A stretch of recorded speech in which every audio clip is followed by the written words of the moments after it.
Evet arkadaşlar, merhaba. Bugün Dövil'imizin arka fren balatlarını değiştireceğiz.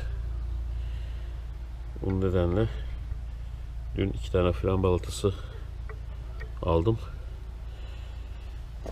Ön balatalarda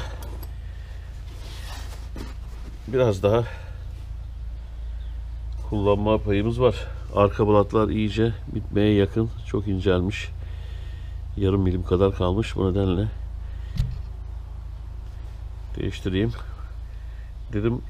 Bu arada da dedim film çekeyim, belki arkadaşlarıma yardımcı olurum. Motoru biraz takoz üzerine aldım. Bir 5-6 santim daha orta sehpadan yukarıya kaldırdım. Daha rahat çalışmak için. Şurada görüyorsunuz kaliperi. Balatalar burada.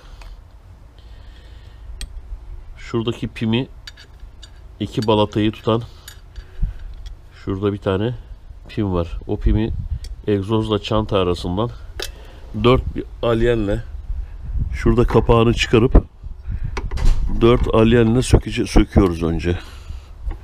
Gevşetiyoruz şu anda.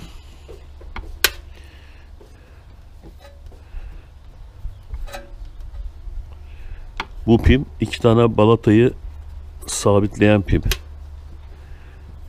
Bu pim çıktıktan sonra fren kaliperin içindeki pistonların, balatalara basan pistonların geriye doğru alınması lazım. Onu da bir tornavida yardımıyla yapacağız. Basit bir işlem. Yani bu balata değişimi aslında o kadar zor bir işlem değil. Arkası biraz daha zor gibi görünse de ön daha kolay, çünkü el altında. Bunu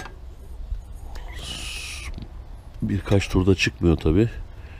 Bayağı bir turlu bu. Evet, şu anda söküldü gibi. Evet, çıkarıyoruz. Görüldüğü gibi. Parmağım yetişiyorsa aradan alayım. Evet. Şu anda bu pim çıktı. Şöyle bir pim. Kenara koyuyoruz. Balatalar burada. Bir tornavida yardımıyla şimdi balataları geriye alacağım.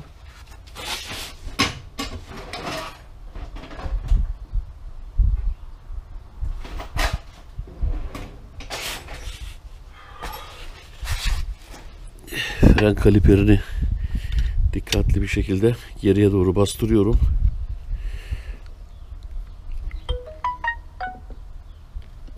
Arayı açıp sıkışan balataları geriye almamız lazım. Bunu yaparken tabi diski yaralamamamız lazım. Şöyle. Evet. Balatamız boşa çıktı. Şuradan balatamızı çekip alabiliriz. Evet. Balatamız çıktı. Görüldüğü gibi balatamız sıfırlanmış. Oldukça bitmiş. Aynı işlemi diğerinde de yapacağız. Evet. Diğer balatayı da tornavida yardımıyla buradan çıkardık. Şu ucundan şöyle.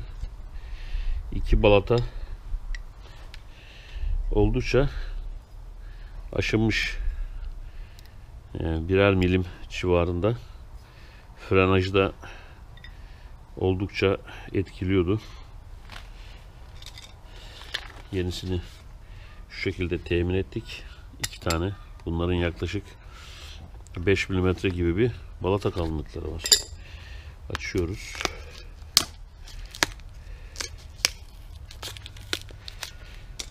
Evet.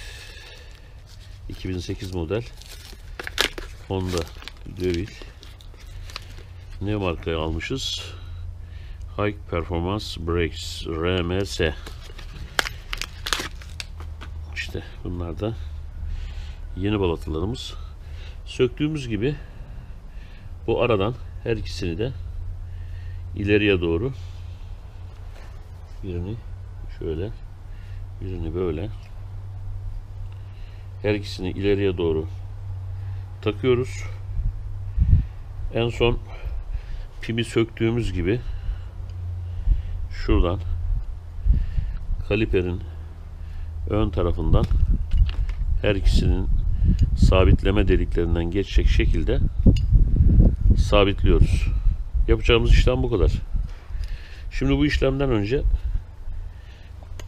fren kaliperi üzerindeki şurada görülen pistonların, bakın şunlar diğer tarafta da var, iyice geri çekilmesi lazım ki araya rahat rahat girsin fren pabuçları. Onun için onları geri çekeceğiz. Geri çekmek için de diske sıçratmadan çok ince, o pistonların gövdeleri çok kirlenmiş, çamur, toz, hareketleri biraz zorlaşmış. Diskin üzerine sıçratmadan, gerçi sıçratsak da sonradan silebiliriz, balata temizleme spreyiyle hafif bir ince yağla yağlamakta fayda var. Onun için şimdi onların temizliğini yapacağım. Evet, şimdi fren pabuçlarının rahat girmesi için şu arayı ve şu arayı, şurada gördüğünüz arayı açtık. Onun için tornavida ile şu pistonu geriye doğru bastırdık. Bastıkça geriye doğru gidiyor zaten bu. Bu arası açılıyor. Burası. Her iki arada açıldı. Diğer ara. Diğer arayı da öbür taraftan göstereyim daha iyi.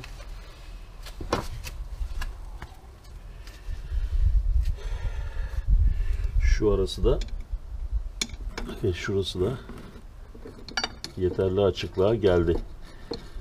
Buradan fren pabucumuz rahatlıkla içeriye doğru girecek.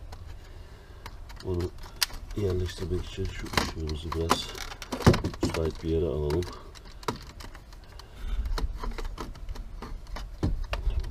Burada çok müsait bir yere alamayacağız gibi görünüyor ama onu ben size göstereyim.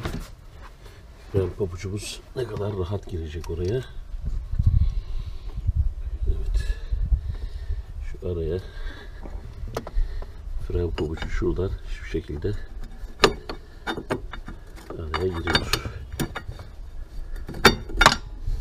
Şuraya girecek ve şöyle görüldüğü gibi buraya sabitlenecek. Karşıya geçen tırnağı var. Tırnağına dikkat edelim. Hangi tırnak? Bu tırnak şöyle söyleyeyim. Şurada görülen bir tırnak var. Şu tırnak.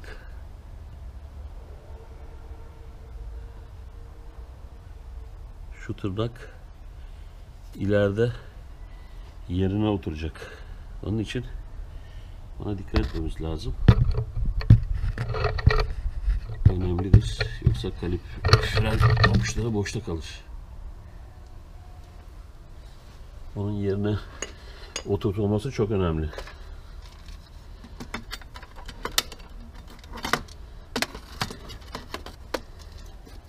Onun için buradan o tırnağın yerine oturup oturmadığını kontrol etmemiz lazım. Kolay bir şekilde yerine oturuyor. Zaten oturmazsa bu şu anda şu şekilde, işte şu anda yerine oturmuş vaziyette oluyor. Pim girmez. Bunu buraya serbest bir şekilde bırakıyoruz. Bu şekilde kalacak. Şimdi geçip diğer taraftan ikinci fren pabucunu, balatayı yerine takacağız. Bunu şimdi böyle bırakalım. Şöyle koyalım.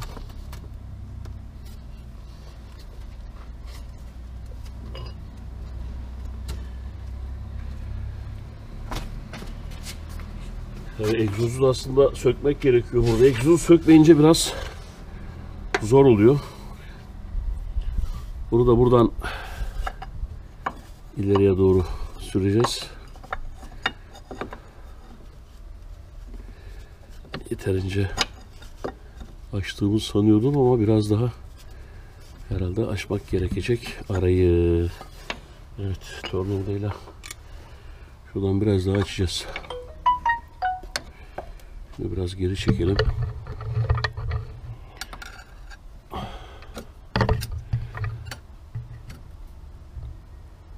Şöyle bastırıp içeriye doğru alıyoruz pistonları. Evet, yeterince açıldı. Şimdi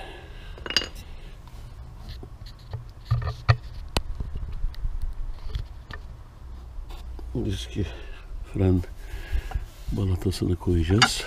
Evet, şimdi rahat rahat giriyor. İleriye doğru.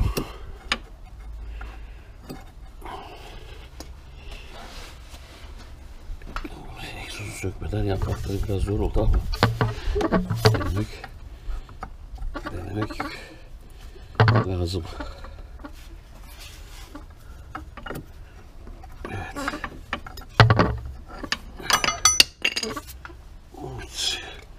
Elimizden de düşecek tabii. Evet, 2 tane fren papucumuzu yerine taktık. Şu parlak görünen sarı diskten arkada da var bir tane. Onu da geriye doğru bastırdık. Şu papucumuzun biri. Diğeri de diğer tarafta. Onu da öbür taraftan hareket ettireyim.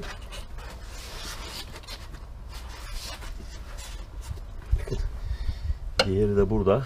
Bakın. Diğeri de bu. Onu da yukarıya alıyorum. Şöyle. Evet.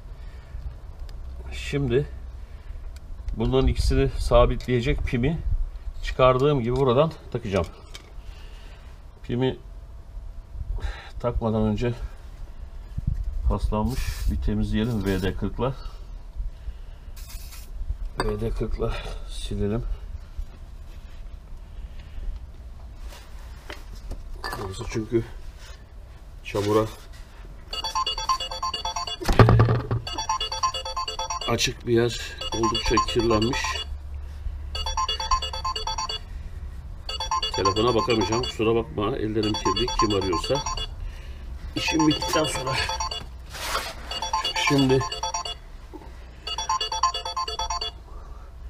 bu pimi çıkardığımız gibi buradan yerine takıyoruz. Evet, bakın balatanın birinden geçti. Şimdi diğerine geçireceğiz. Bu arada tabii baştan vidalayarak merkezliyor. İkinci balatanın hizasına geldiğinde onu yukarıya alacağız. Şuradan onu yukarıya alıp pimi yerine takacağız. Öbür taraftan uzanmaya çalışayım.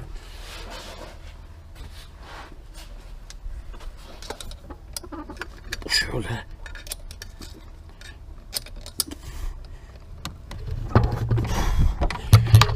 Evet, kamerada bu arada devrildi. Çok güzel.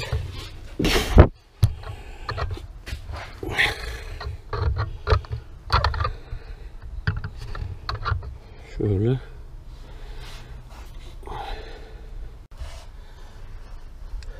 Evet.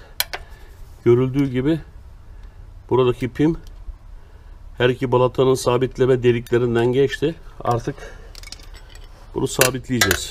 Tekrar 4 alyenle iyice sıkıyoruz. Söktüğümüz gibi sonuna kadar. Bu arada sökme esnasında dikkat edeceğimiz en önemli şey diske zarar vermemek. Bir de söktüğümüz parçaların az da olsa temizliğini yapmak. Pistonlar oldukça kirliydi. Biraz parladı. Temizliğini için VD40 kullandım. Evet, vida sonuna kadar sıkıldı. Biraz da anahtarla alyeni sıkalım iyice. Evet. Şu anda arka fren balatasını değişimini yaptık arkadaşlar. Gayet güzel oldu. Yerlerine oturdu. Şimdi fren balatamızın değişimini yaptık. Fakat VD40 sıktığımız için diskimiz bir miktar, bakıyorum elimle, evet, yağlanmış gibi. Balata temizleme spreyi var, yağsız.